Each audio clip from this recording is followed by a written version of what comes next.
May mga gabing mas naririnig ko pa ang katahimikan ng bahay kaysa sa sariling tibok ng puso ko. Sa edad na 45, bilang isang sikat na obstetrician, gynecologist, pinaliligiran ako ng ingay ng mga bagong silang na sanggol. Araw-araw, hawak ko ang himala ng buhay. Sinasalo ko sa aking mga palad ang iyak ng tagumpay ng ibang pamilya. Ngunit pag-uwi ko sa bahay, ang tanging sumasalubong sa akin ay ang marangya, ngunit malamig na katahimikan ng bahay namin na Ricardo. Dear Miss Love, sumulat ako sa programa mo para ikuwento ang napakasalimuot na kwento ng buhay ko. Kwento ng pagkakamali, pagsubok, na hanggang ngayon ay pinagbabayaran ko pa rin sa kanya. 15 taon na kaming kasal. Si Ricardo ay isang matagumpay na structural engineer at contractor. Kung titingnan kami mula sa labas, kami ang ehemplo ng isang power couple. Mayaman, nirerespeto at may matatag na pagsasama. Pero sa loob ng aming silid, may isang multong matagal nang naninirahan. Ang kawalan namin ng anak. Bilang doktora,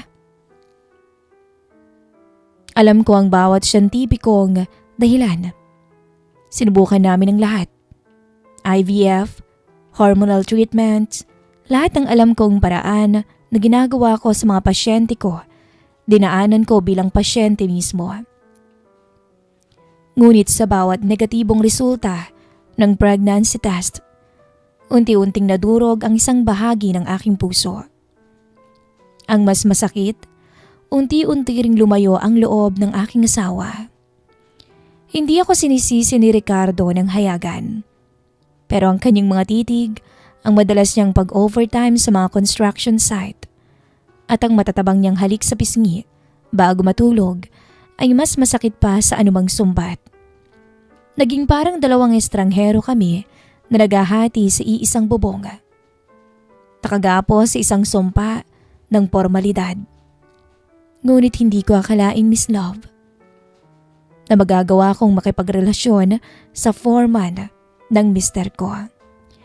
At hindi ko rin nakalain na sa edad kong ito ay mabubuntis niya pa ako. Ito po ang kwentong ibabahagi ko ngayon sa inyo, Miss Love. Nagsimula ang lahat ng lagyan ng extension ng aming bahay. Isang bagong opisina para sa aking mister at isang mas malaking walk-in closet para naman sa akin. Si Ricardo ang nagdisenyo. Ngunit dahil abala siya sa mas malalaking proyekto sa labas ng lungsod, pinagkatiwala niya ang pamamahala sa kanyang bagong foreman. Queenie, si Ben. Pagpapakilala ni Ricardo isang umaga habang nagmamadali siyang uminom ng kape. Siya ang hawak ng construction dito sa bahay. Huwag kang mag-alala. Subok na subok ko na yan. Siya ang pinakamagaling kong foreman. Tiningnan ko ang lalaking nasa harap ko. Si Ben. Sa tansya ko ay nasa huling bahagi siya ng kanyang 70 o unang bahagi ng 30 taon. Malayo ang itsura niya kay Ricardo, na laging naka-Amerikano. Mabango ang kamay. Si Ben ay may tindig na hinubog ng hirap sa buhay. Kayumanggi ang kanyang balat na halatang babad ng araw. May mga bakas pa nga ng semento sa kanyang maong na suot na short. At ang kanyang mga mata ay may kakaibang talas, ngunit may kasamang tapat ng ngiti. Magandang umaga po, doktora. Wika ni Ben, sabay alis ng kanyang hard bath bilang tanda ng paggalang. Mababa ang kanyang boses. Good morning, Ben. Paano ikaw nang bahala rito? Sagot ko. Pilit ang aking ngiti habang inaayos ko ang aking stethoscope sa loob ng aking bag. Nung una, Miss Love, wala akong pakialam sa presensya niya. Abala ko sa aking klinika sa ospital. Ngunit habang lumilipas ang mga linggo, napapansin ko ang unti-unting pagbabago sa bahay. At kasabay nito ang pagbabago rin ng takbo ng aking puso. Madalas akong umuuwi ng maaga kapag natatapos agad ang aking mga operasyon. Dahil laging nasa out-of-town projects ang asawa kong si Ricardo, madalas na kami lang dalawa ni Ben ang naiiwan sa bahay. Kasamang ilang trabahador na umaalis din pagdating na ang alas 5 ng hapon. Isang hapon, habang nagtitimpla ko ng iced coffee sa kusina, nakita ko si Ben sa may garden. Pinupunasan ng pawis sa kanyang noo gamit ang isang lumang bimpo. Nakatitig lang ako sa kanya mula sa glass wall. May kakaiba talaga sa kanya, lalo na pag pinagmamasdan ko ang bawat galaw niya. Bigla siyang lumingon at nahuli niya akong nakatingin. Imbis na mahiya, ngumiti pa ako sa kanya. Kumuha rin ako ng isang baso pa ng malamig na tubig at lumabas. Binigay ko yon sa kanya. Salamat, doktora. Sakto, ang init dito sa labas. Sabi niya habang tinatanggap ang baso. Nagtama ang kamay naming dalawa at may kuryenteng gumapang sa aking balat na matagal ko nang hindi nararamdaman. Isang simpleng hawak lamang yun, ngunit nagdala ng kakaibang pakiramdam. Kumusta ang gawa, Ben? Mukhang mabilis kayo Pag-iba ko naman ang usapan. Sinusubukang itago ang kabog ng aking dibdib. Malapit na po, doktora. Ang totoo niyan, mas madali ang trabaho kapag may maganda ka talagang inspirasyon. Sabi pa niya, diretso ang tingin sa aking mga mata. May kahulugan ng kanyang mga salita na alam kong hindi ko dapat binibigyang mali siya. Ngunit bilang isang babaeng gutom sa atensyon, doon ako unti-unting nahulog. Nagsimula kami sa may ikling kwentuhan, Miss Love. Nalaman kong galing siya sa probinsya ng Batanes. Maagang naulila at nabubuhay ng mag-isa dito sa Maynila. Walang asawa, wala ring anak. Sa bawat kwento niya, napapatitig ako sa kanya. Para kay Ben, hindi ako si Doktora Queenie, na isang mayaman at baog. Para sa kanya, ako si Queenie, isang babae. Dumating ang gabi na nagpabago sa lahat. Isang malakas na bagyo ang dumating noon. Tumawag si Ricardo. Na-stranded siya sa Batangas at hindi makakauwi. Sanay naman na ako. Pero nung gabing yun, Miss Love, mas matindi ang lungkot. Nasa kalagitnaan na ng gabi nang marinig ko o nang makarinig ako ng malakas na kalampag sa may labas, sa bahagi ng ginagawang extension.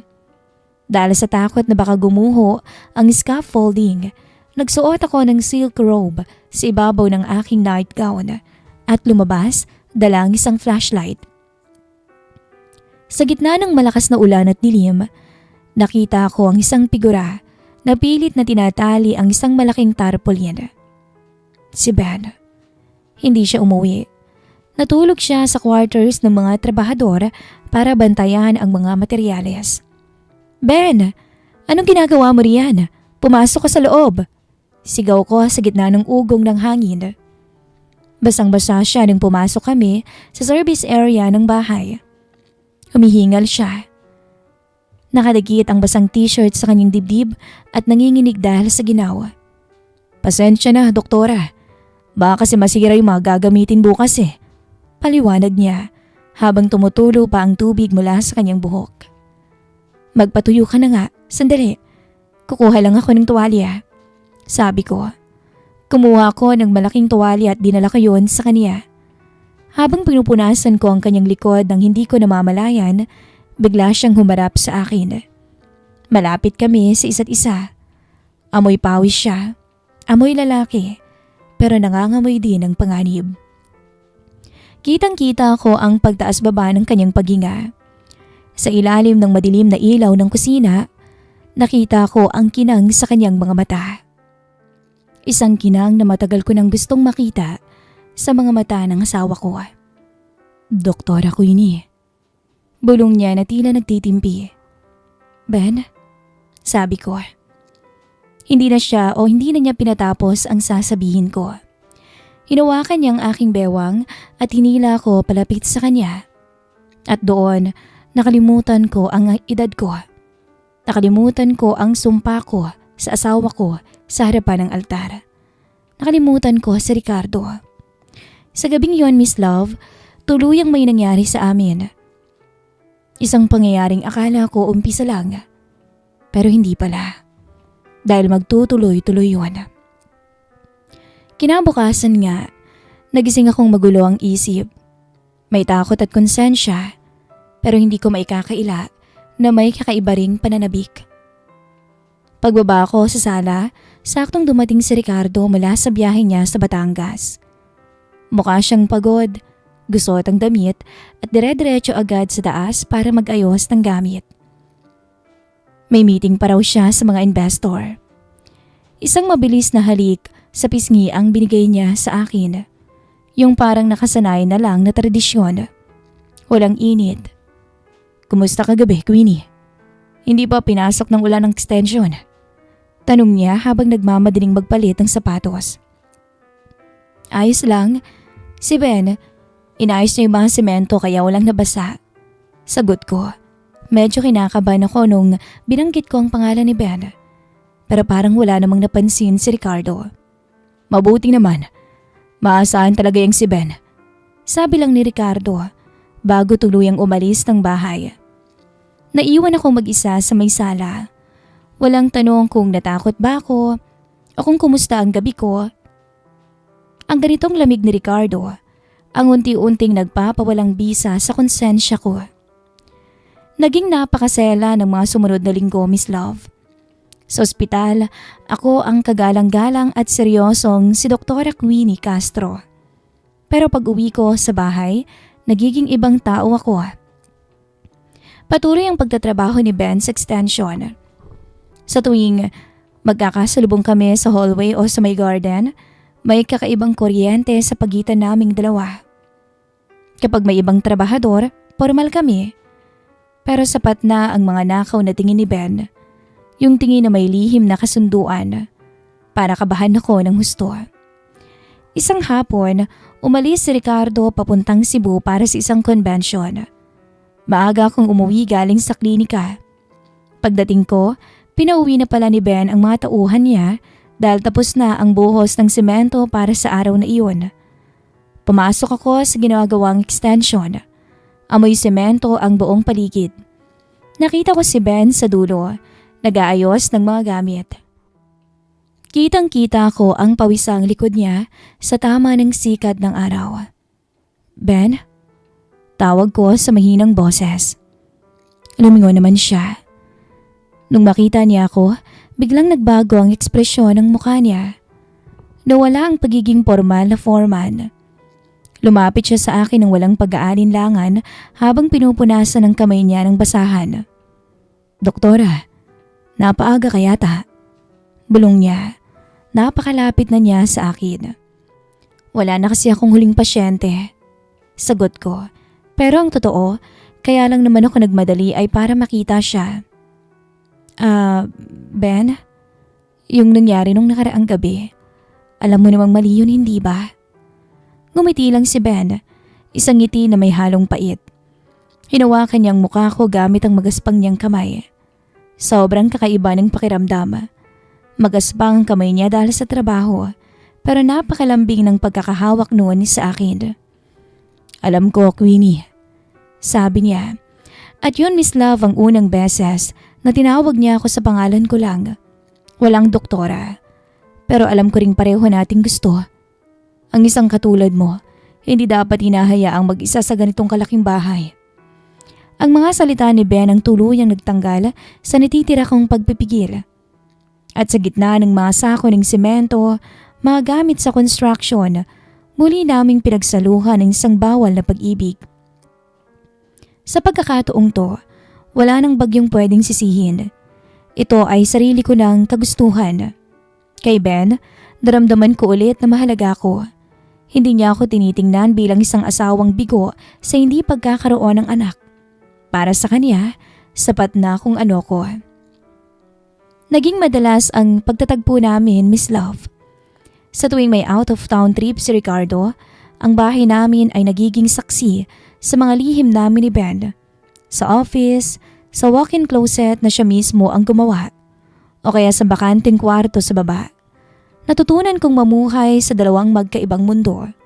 Naging tapat ako sa asawa ko sa panlabas na anyo, pero ang puso at katawan ko, unti-unti nang umiibig sa kanyang foreman. Ang hindi ko alam, ang lihim na ito ay may dalang malaking sorpresa na babago sa buhay naming tatlo. Sa paglipas ng araw, Miss Love, naging napakabilis lang ng mga sumunod na linggo. Ang extension sa bahay ay malapit nang matapos at kasabay nito ang relasyon namin ni Ben ay naging mas malalim pa. Pero isang umaga, biglang nagbago ang takbo ng buhay ko. Habang naghahanda ako para sa isang major surgery sa ospital, bigla akong nakaramdam ng matinding pagkahilo. Pagpasok ko sa washroom ng mga doktor, hindi ko na napigilan ang sarili ko. Nasuka ako sa lababo. Ang amoy ng alcohol, sanitizer at mga gamot na dati ay wala lang sa akin. Biglang naging dahilan para magrebelde ang sikmura ko. Bilang isang OBGYN, may isang hinalang pumasok agad sa isip ko. Pero mabilis ko rin tong tinaboy. 45 na ako. 15 taon kaming sumubok ng asawa ko at laging bigo. Baog ako. Yun ang katotohanang tinanggap ko na sa sarili ko para hindi na ako masaktan pa ng paulit-ulit. Inisip ko na baka pagod lang to. Stress sa dami ng pasyente nitong nakaraan. O kaya naman ay maagang sintomas ng menopause. Pero nang sumunod na 3 araw, ganun pa rin ang nangyayari. Laging masamang pakiramdam ko tuwing umaga. At nung tiningnan ko ang kalendaryo, delayed na ako ng buwan ng dalaw ko ng higit 2 linggo. Isang gabi, pag-aalis ng mga sekretary ko sa klinika, naglak ako ng pinto. Nanginginig ang kamay ko habang kumukuha ng isang pregnancy test kit mula sa cabinet ko. Isang maliit na bagay na ilang daang beses ko nang ginamit sa sarili ko noon na laging luha at kabiguan lang ang ibinibigay sa akin. Pumasok ako sa banyo at ilang minutong paghihintay sa resulta ay parang pinakamahabang oras ng buong buhay ko. Narinig ko ang sarili kong tibok ng puso. Napakabilis. At nung tingnan ko ang kit, parang huminto ang mundo ko. 2 pulang guhit. Malinaw na malinaw, Miss Love. Buntis ho ako. Napaupo ako sa sahig ng banyo habang hawak-hawak ang kit. Ang himala ng 15 taon kong pinagdadasal. Ang bagay na halos ikabalaw ko sa paghahangad ay narito na sa wakas. Buntis ako. Pero kasabay ng matinding tuwa ay ang isang napakatinding takot na nagpalamig sa buong katawan ko. Sa nakalipas na 2 buwan, 2 beses ko lang nakasalo ang asawa ko dahil palagi siyang pagod at busy. Pero kay Ben, halos gabi-gabi kaming magkasama sa dilim kapag walang tao sa bahay. Sino? Ang totoong ama ng batang nasa sinapupunan ko. Ang asawa ko ba na legal kong kasama o ang foreman na nagparamdam sa akin na isa akong tunay na babae? Magdamag akong hindi nakatulog. Kinabukasan, pumasok ako sa klinika na parang lutang. Hindi ko alam kung paano ko haharapin ang mga pasyente ko, lalo ng asawa ko at si Ben. Pag-uwi ko ng hapon, nakita ko si Ben sa extension, nagpipintura ng mga dingding. Halos tapos na ang proyekto. 1 linggo na lang, aalis na siya sa bahay namin. Queenie, ayos ka lang? Tanong niya nang mapansin niyang maputla ko. Lumapit siya. May hawak na roller ng pintura at baka sa mukha niyang tunay na pag-aalala. Mukhang pagod na pagod ka. May sakit ka ba? Wala, Ben. Na-stress lang sa ospital. Sagot ko sabay iwas ng tingin. Gustong-gusto kong sabihin sa kanya. Gusto kong makita kung anong magiging reaksyon niya. Pero natatakot ako. Kung sa kanya nga ito, anong mangyayari sa amin? Paanong reputasyon ko? Paanong kasal namin ni Ricardo? Magpahinga ka na. Kung gusto mo, ipagluluto kita bago ko umalis. Paglalambing niya. Umiling ako. Huwag na, Ben. Baka dumating si Ricardo ngayong gabi. Nung gabing iyon, dumating si Ricardo mula sa isang business trip. Kumain kami ng hapunan nung mapansin niyang hindi ko halos ginagalaw ang pagkain ko. May problema ba sa ospital, Queenie? Tanong niya habang nagbabasa ng mga dokumento sa tabi ng plato niya. Ganun siya palagi. Kahit kumakain, trabaho pa rin ang iniisip. Huminga ako ng malalim. Ito na ang oras. Kailangan kong gumawa ng desisyon. Ricardo, may sasabihin ako sa iyo. Binaba niyang hawak niyang ballpen at tumingin sa akin. Ano ba yun? Buntis ako. Parang nalaglag ang panga ni Ricardo. Tumayo siya, tila hindi naniniwala sa narinig niya. Ano? Sigurado ka ba, Queenie? 15 taon na tayong sumusubok. Sabi ng mga doktor. I'm an OV, Ricardo. Alam ko ang sinasabi ko. Nag-test ako at positive. Seryosong sabi ko. Magkakaanak na tayo. Biglang nagbagong mukha ni Ricardo. Ang dating seryoso at malamig kong asawa ay biglang umiyak. Lumapit siya sa akin. Niyakap ako ng napakahigpit. Yung yakap na matagal ko nang hindi nararamdaman sa kanya. Salamat, Queenie. Salamat. Sa wakas magiging tatay na ako. Ito ang pinakamagandang balita sa buong buhay ko. Habang nakasandig ang ulo ko sa balikat ni Ricardo, umiiyak ako.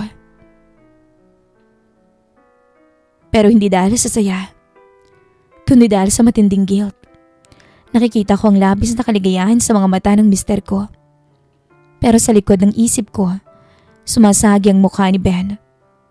Paano kung hindi kay Ricardo ang batang to? Paano kung ang hinihintay naming himala ay galing sa isang malaking pagkakamali? Kinabukasan, naging usap-usapan ang pagbubuntis ko dahil sinabi agad ito ni Ricardo sa mga katulong at maging sa mga trabahador na nandun. Nakita ko si Ben habang binabati niya si Ricardo. Ben, magiging tatay na ako sa wakas. Dininig din ang dasal namin ni Queenie. Masayang sabi ni Ricardo habang tinatapik-tapik pa ang balikat ng kanyang foreman. Nakita ko kung paano natigilan si Ben. Tumingin siya sa akin ng diretsyo. May halo ng gulat, sakit at pagtataka ang mga mata niya. Alam ni Ben kung gaano kadalas kaming magkasama sa mga nakaraang linggo. Alam niya ang katotohanan na posibleng siya ang ama. Pero wala siyang nagawa kundi pilit na ngumiti at makipagkamay kay Ricardo. Congratulations po, sir. Doktora, sabi lang ni Ben. Ang boses na ay gumagaralgal pero pinilit niyang panatilihing formal. Noong gabing iyon, bagong huling araw ng pagtatrabaho ni Ben sa bahay namin. Nagkita kami sa ginagawang walk-in closet nang walang nakakakita. Madilim ang paligid. Sa akin ba yan, Queenie? Diretsahang tanong ni Ben, walang palikoy-likoy. Hindi ko alam, Ben. Hindi ko alam. Umiiyak nang sabi ko. Pero kahit kanino pa to. Asawa ko siya. Siya ang legal na tatay ng batang to. Huminga ng malalim si Ben. Hinawakan niyang magkabilang balikat ko. At naramdaman ko ang panginginig ng mga kamay niya. Mahal kita, Queenie. Alam mo yan. Handa akong iwan ang lahat para sa'yo. Handa akong panagutan kayo ng bata kung sa akin yan. Hindi pwede, Ben. Masisirang buhay natin. Masisirang karera ko. Ang pamilya ko. Pagmamakaawa ko sa kanya. Pakiusap. Bukas, pagkatapos ng trabaho mo rito, umalis ka na. Huwag mo na kaming guguluhin. Tinignan ako ni Ben ng matagal. Sa huling pagkakataon, naramdaman ko ang lambing at sakit sa kanyang mga mata. Binitawan niya ako at dahan-dahang lumakad pa atras sa dilim. Kung yan ang gusto mo, doktora, susundin ko. Pero tandaan mo, kahit anong mangyari, may bahagi ng buhay mo na sa akin lang. Naiwan akong mag-isa sa may silid, hawak ang aking tiyan. Ang huling bahagi ng construction ay tapos na. Pero ang totoong bagyo sa buhay ko ay magsisimula pa lamang. Lumipas ang 7 buwan na parang isang mahabang panaginip. Natapos ang extension ng bahay at kasabay ng pag-alis ni Ben ay ang pagbabalik ng sigla sa aming pagsasama ni Ricardo. Si Ricardo, na dating malamig at laging okupado sa trabaho, ay biglang nagbago. Siya na mismo ang nag-aayos ng nursery room, bumibili ng mga gamit ng baby, at hindi pumapalyang samahan ako sa bawat prenatal check-up ko sa ospital. "Queenie, tingnan mo tong crib. Bagay ba sa anak natin?" Madalas siyang sabihin habang nakangiti. Hawak ang mga katalog ng mga mamahaling gamit ng bata. Sa bawat ngiti na Ricardo, may isang tusok ng karayom sa puso ko. Habang lumalaki ang aking tiyan, lalong lumalalim ang aking takot. Bilang isang OB, alam ko ang takbo ng siyansa. Ang petsa ng aking pagbubuntis ay eksaktong tumatama sa mga linggong magkasama kami ni Ben. Sa gabi, kapag natutulog si Ricardo sa tabi ko habang nakahawak sa aking tiyan, tahimik akong umiiyak. Nagpapasalamat ako sa himala, pero natatakot naman ako sa katotohanan. Sinubukan kong burahin si Ben sa aking isipan. Nagpalit ako ng numero ng telepono ko at tiniyak kong wala akong anumang balita tungkol sa kanya. Akala ko sapat na ang panahon para mabaon sa limot ang aming kasalanan. Ngunit ang tadhana ay may sariling paraan ng pagsingil. Isang gabi, 1 buwan bagong aking takdang panganganak, bigla akong nakaramdam ng matinding sakit sa puson. Nabasag ang aking panubigan. Agad akong sinugod ni Ricardo sa ospital kung saan ako nagtatrabaho. Dahil sa komplikasyon nga ng aking edad, nagpasya ang aking mga kasamahang doktor na emergency cesarean section ako o CS. Habang nasa loob ng operating room, gising ako dahil sa anesthesia. Ngunit ang aking isip ay lumilipad. Maya-maya narinig ko ang iyak ng isang sanggol. Isang malakas, malusog at buhay na iyak. "Congratulations, Dr. Queenie. Napakagwapong baby boy," wika ng pediatrician habang nililinis ang sanggol. At dinala ito sa aking tabi para makita ko. Nung tumingin ako sa mukha ng aking anak, parang huminto ang tibok ng aking puso. Hindi ko nakikita si Ricardo sa kanyang mukha. Ang hugis ng kanyang ilong, ang makakapal na kilay, ang kurba ng kanyang labi, at ang kulay ng kanyang balat. Lahat ay replika ng isang tao. Si Ben. Walang duda. Kahit sanggol pa lamang to, ang genetics ay hindi nagsisinungaling. Ang bata ay anak ng foreman ng asawa ko. Nang ilabas ang baby sa recovery room, sinalubong ito ni Ricardo na may kasamang luha ng kagalakan. "Ang gwapo ng anak natin, Queenie. Kamukhang kamukha mo," sabi niya habang hinahalikan ang aking noo. Pinili ng kanyang mga mata na makita ang sa tingin niya ay tama. Dahil sa labis na paghahangad na maging isang ama. Ngunit alam kong hindi magtatagal ang bulag na kasiyahang to. Habang lumalaki ang bata, mas lalong makikita ang katotohanan. 2 taon ang mabilis na lumipas, Miss Love. Pinangalanan namin ang anak namin na Liam. Si Liam ang naging sentro ng buhay ni Ricardo. Iniwan ni Ricardo ang karamihan sa kanyang mga out-of-town project para lang makasamang bata araw-araw. At gaya ng aking kinakatakutan, habang lumalaki si Liam, mas lalong nagiging malinaw ang kanyang itsura, ang kanyang tindig, ang kanyang buhok, at ang kanyang mga mata ay buhay na patunay ng aking pagkakamali. Isang hapon, habang namamasyal kami ni Liam sa isang mall, biglang tumigil ang mundo ko. Sa isang coffee shop, nakita ko ang isang pamilyar na figura.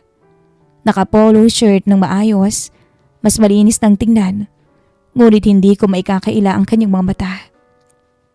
Si Ben. Nagtagpo ang aming paningin. Nakita ko yung gulat sa kanyang mga mata na agad napalitan ng isang matinding emosyon nung bumaba ang tingin niya sa 2 taong gulang na batang hawak-hawak ko sa kamay ko. Lumapit si Ben ng dahan-dahan. "Queenie," bulong niya. Ang boses niya ay may parehong gaspang na nagpabilis ng tibok ng puso ko noon. Ngunit ngayon ay may dala ng takot. Ben? Sagot ko. Pilit na pinapatatag ang aking sarili habang hinila ko si Liam papalapit sa akin. Tinitigan ni Ben si Liam. Lumuhod siya para pumantay sa bata. Nakita ko ang panginginig ng kanyang mga labi nang makita ang sarili niyang muka sa bata. Ang bata na may ngumiti sa kanya. Isang ngiti na eksaktong kapareho ng ngiti ng foreman. Kamukha ko siya, Queenie. Bulong ni Ben. Habang may luhang pumapatak sa kanyang mga mata. Anak ko siya. Tama ba? Ben, pakiusap. Sabi ko habang natatakot na baka may makakita sa amin. Napag-usapan na natin ito. May pamilya ako. Si Ricardo ang ama niya. Pero akong totoong tatay niya. Nararamdaman ko, Queenie. At nakikita ko. Giit ni Ben. Tumayo siya at hinawakan ang braso ko. Hindi ko gustong sirain ang buhay mo. Pero may karapatan naman ako makilalang anak ko. Wala kang karapatan dito, Ben. Umalis ka na. Sabi ko bago mabilis na kinaladkad si Liam palayo sa kanya. Hindi ako lumingon. Ngunit nararamdaman ko ang kanyang mga mata na nakatitig sa aming pag-alis. Pag-uwi ko sa bahay, nanginginig pa rin ako sa takot. Alam kong hindi basta-basta susuko si Ben. Alam kong ang lihim na tinago ko sa loob ng 2 taon ay unti-unti nang lumalabas sa hawla. Nang gabing iyon, habang natutulog si Liam sa kanyang kwarto, pumasok ako sa aming silid ni Ricardo. Nakaupo ang asawa ko sa may kama. May hawak na lumang album ng mga larawan ni Liam nung sanggol pa to. Malalim ang kanyang iniisip. Queenie, tawag niya sa akin bago ko pa man maisara ang pinto. Seryoso siya. Pero walang galit. Ngunit may dalang matinding lungkot. Bakit, Han? Lumapit ako at umupo sa tabi niya. Inaharap niya sa akin ang isang piraso ng papel. Isang laboratory report mula sa ospital. Ito ay isang DNA paternity test na lihim niyang pinagawa nung nakaraang buwan. Probability of paternity? 0%. Nalaglag yung puso ko noon. Parang nawalan ako ng hangin. Tumingin ako kay Ricardo at nakita ko ang luhang umaagos sa kanyang pisngi. Matagal ko na talagang napapansin, Queenie. Ayoko lang tanggapin dahil mahal na mahal ko si Liam. Umiiyak na sabi ni Ricardo. Sino? Si Ben ba? Hindi ko na kinayang magsinungaling pa. Lumuhod ako sa harap ng asawa ko. Umiiyak at humihingi ng tawad. Patawad, Ricardo. Patawad. Sobrang lamig mo noon eh. Pakiramdam ko baog ako. Wala akong silbing babae. Pakiramdam ko wala akong kwenta bilang babae. Bilang asawa mo. Nagkamali ako. Patawarin mo ako. Huminga ng malalim si Ricardo at tumingin sa kisame. Kasalanan ko rin. Pinabayaan kita. Iniwan kita sa sarili mong lungkot habang hinahabol ko ang pera at karera. Tumayo si Ricardo at pinaupo ako sa kama. Tumingin siya sa akin ng diretsyo. Hindi ko alam kung kaya pa nating ibalik ang dati nating relasyon, Queenie. Ang tiwala ay madaling sirain, pero mahirap buuin. Pero isang bagay ang sigurado ko. Ako ang nagpalaki kay Liam. Ako ang ama na kinikinala niya. At hindi ko siya ipapamigay kay Ben o kahit kanino. Hindi naging madali, Miss Love. Yung mga sumunod na buwan. Hindi naman kami naghiwalay ni Ricardo eh. Ngunit natutulog na kami sa magkahiwalay na silid. Pumasok pa kami sa marriage counseling para subukang ayusin ang mga natitirang piraso ng aming kasal. Si Ben ay nagtangkang lumapit sa pamamagitan ng isang abogado. Ngunit hinarap siya ni Ricardo ng lalaki sa lalaki. Nagkaroon sila ng kasunduan. Hindi pagkakait ni Ricardo ang katotohanan kay Liam pagdating ng tamang panahon. Ngunit sa ngayon, si Ricardo ang mananatiling legal at nag-iisang ama ng bata. Tinanggap ito ni Ben, Miss Love, para na rin sa proteksyon at kapakanan ng anak ko. Ngayon, Nandito ako at nakatayo sa balkonahe ng aming bahay. Pinapanood ko si Ricardo at si Liam na naglalaro sa may garden. Naririnig ko yung tawanan nila, yung ingay na 15 taon kong hinangad sa bahay na to. Nakuha ko nga ang aking himala. Ngunit dumating ito na may kasamang malaking sugat at leksyon. Natutunan ko na ang bawat lihim, gaano man ito kalalim ibaon, ay laging hahanap ng paraan para lumabas sa liwanag. Ako, si Dr. Queenie, 47 na taong gulang sa kasalukuyan, isang ina, isang asawa, at isang babaeng patuloy na nagbabayad at natututo mula sa kanyang nakaraan. Hanggang dito na lamang po ang kwento ng aking buhay, Miss Love. Nagmamahal, Queenie. Thank you so much, Miss Queenie, sa pagpapadala po ng inyong napakagandang kwento ng buhay.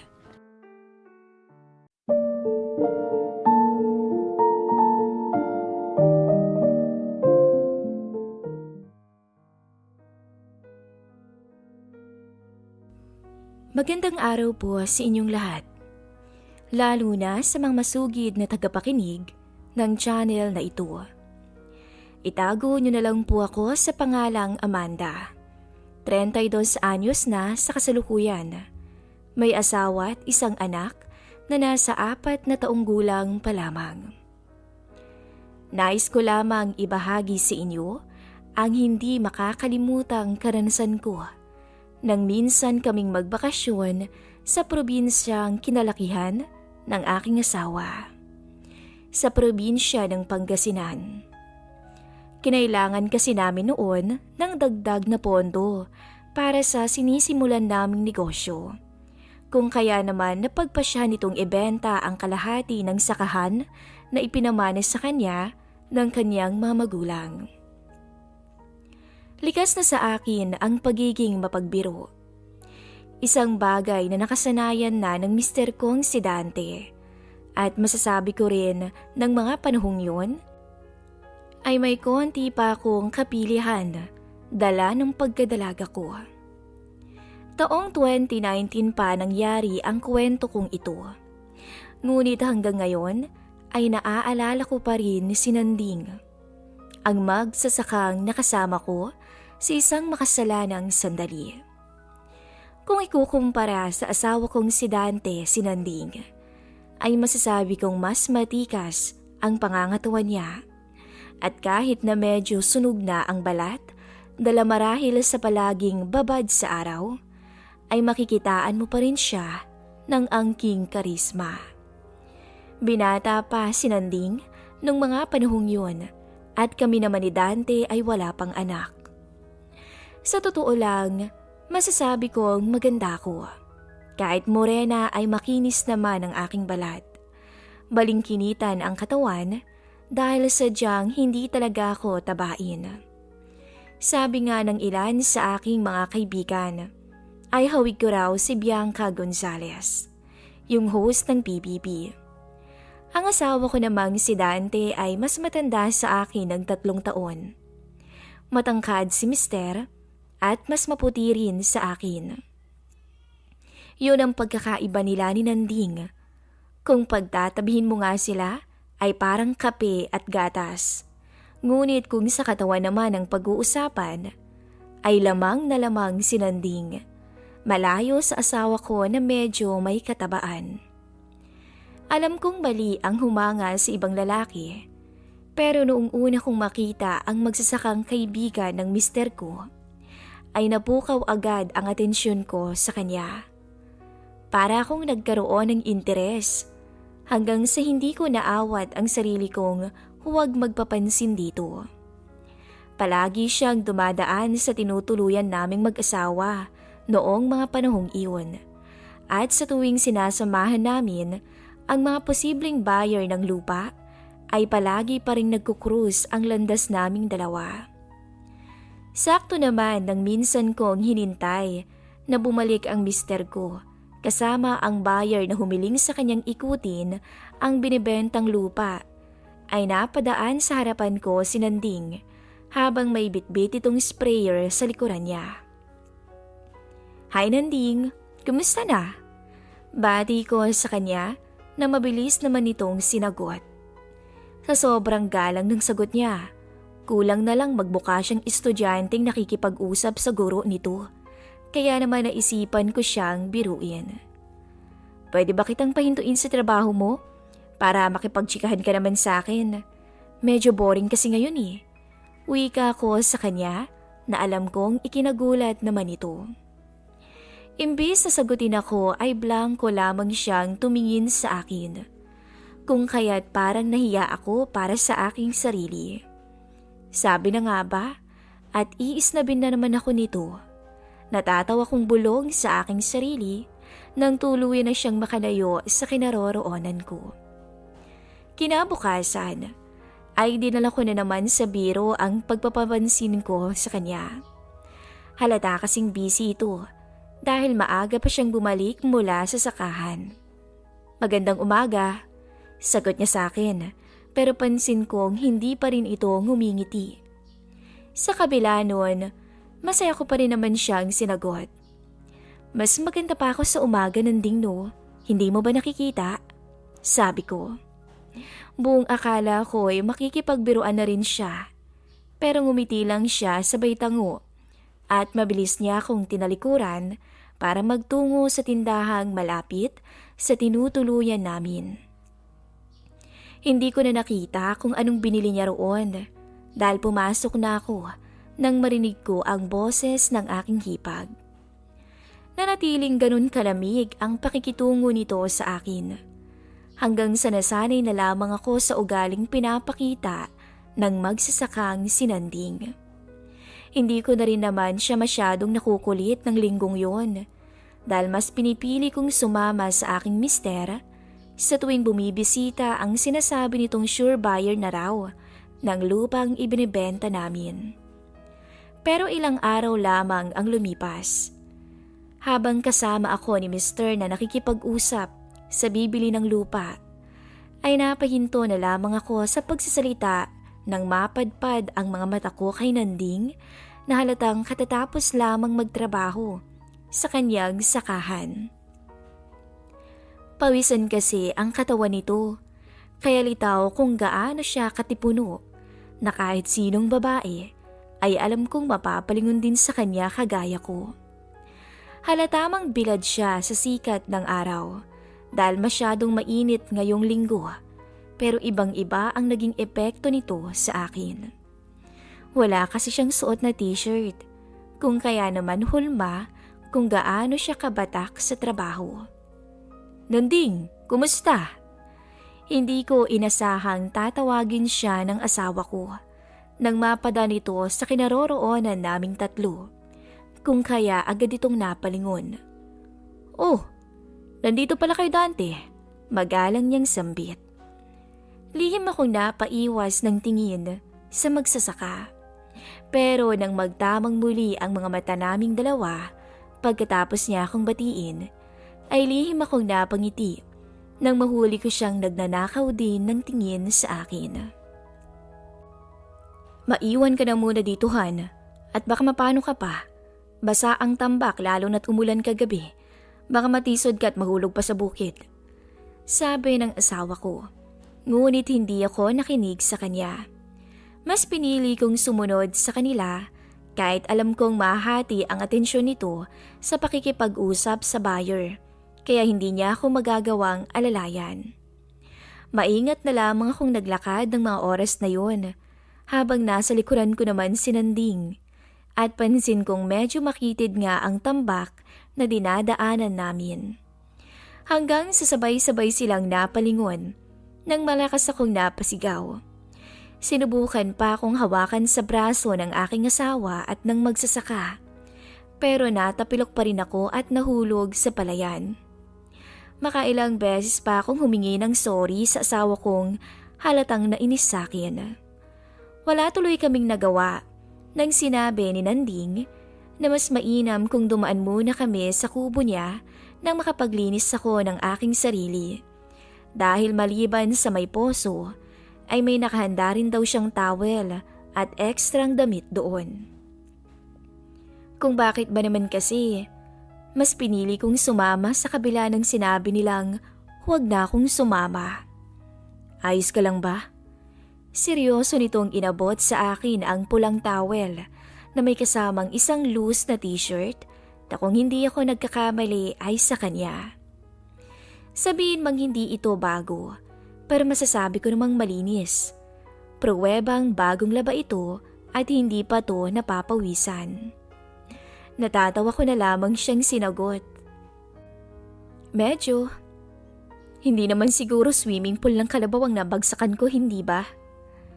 Wala akong natanggap na sagot mula sa kanya. Natawa na lang din to at napailing. Nagmadali naman akong nagbihis. Pagkatapos ay lumabas na ako ng kubo. Laking gulat ko naman nang makitang naghihintay pa rin pala si Nanding sa akin. Habang ang asawa ko naman ay nasa dulo na at abala pa rin sa pakikipag-usap sa aming buyer. Nanding? Medyo nauutal kong sabi. Sa unang pagkakataon ay nakita kong ngumiti siya nang hindi naiilang sa akin. Bagay pala sa iyo ang t-shirt ko, mami. Anya. Hindi ko inasahang magiging daan pala ang pagkakahulog ko sa putikan para tuluyan kaming mapalapit sa isa't isa. Sa nagdaang mga araw ay mas naging abala rin ang asawa ko sa mga inaasikaso nitong papeles para mailipat ang titulo ng lupa sa aming buyer. Kung kaya naman, nagkaroon ako ng oras para magliwaliw at doon naman muling dumaan ang presensya ng magsasakang sinanding.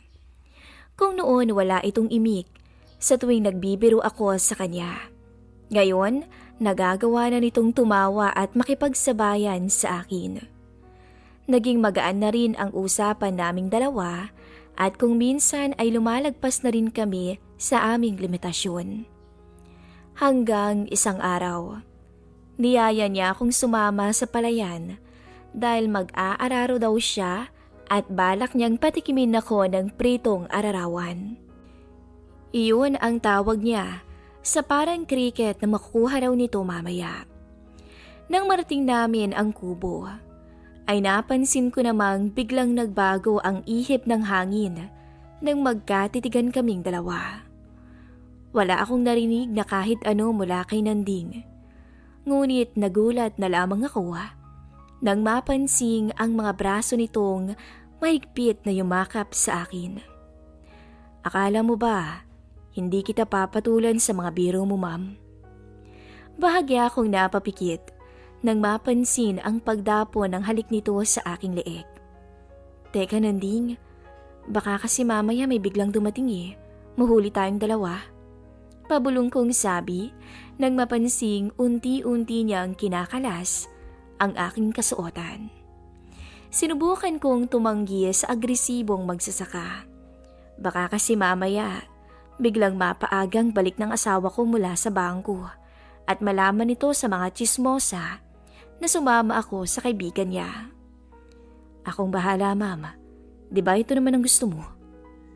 Pero ano ba kasing Hindi niya hinayaang matapos ko ang aking sinasabi. Tuluyang binuhat ako nito patungo sa kawayang papag na ginawa niya. Noong isang araw pa ako baliw sa iyo, madam. Hindi ko lang pinapahalata at baka malintikan ako ng asawa mo. Bantog pa naman siyang siga dito nung nasa high school pa lamang ako. Anya tsaka ngumisi sa akin. Maging ako ay natawa na rin, sabay tugon sa sinabi niya. Tama naman kasi ang sinabi nito dahil ayon sa kwento ng asawa ko, puro kalokohan daw ang ginagawa niya noon kung kaya't wala itong magandang record dito sa probinsya. Akala ko pa naman, susungitan mo na ako hanggang sa makabalik kami ng Maynila. Ang galing mo ring magpanggap no? Pili akong tugon. Napaniwala ba kita nung umpisa? Aba, sino ba namang manok ang tatanggi kong palay nang lumalapit sa kanila? Hindi na ako nakasagot pa sa biro niya dahil makahulugan ko na lamang siyang tiningnan. Doon ay ilang beses nitong sinabi sa akin kung gaano ako kaganda at kung ilang beses niya akong pinangarap sa kama mula nang makita niya ako.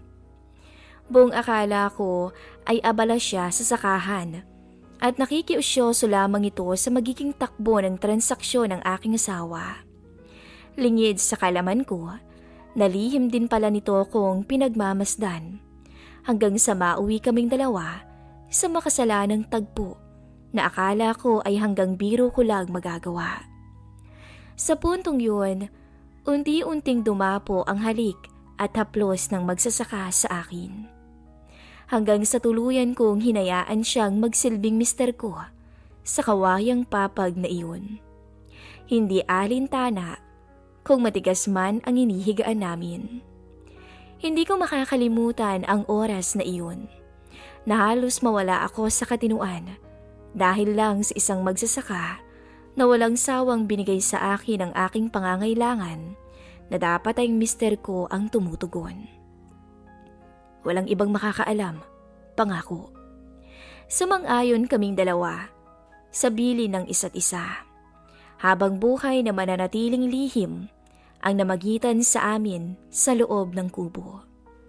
Sinubukan kong maging normal pa rin ang usapan naming dalawa ni Nanding kahit ang totoo ay gusto kong sabihin sa kanyang bukas na bukas ay luluwas na rin kami pabalik ng Maynila.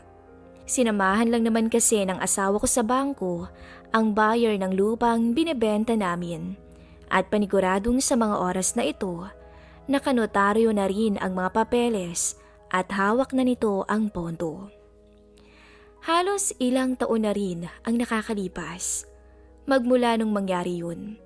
Pero gusto ko pa rin sabunutan ang aking sarili sa tuwing naaalala ang karanasang nakuha ko mula sa mga kalokohang ginawa ko sa probinsya nila mister.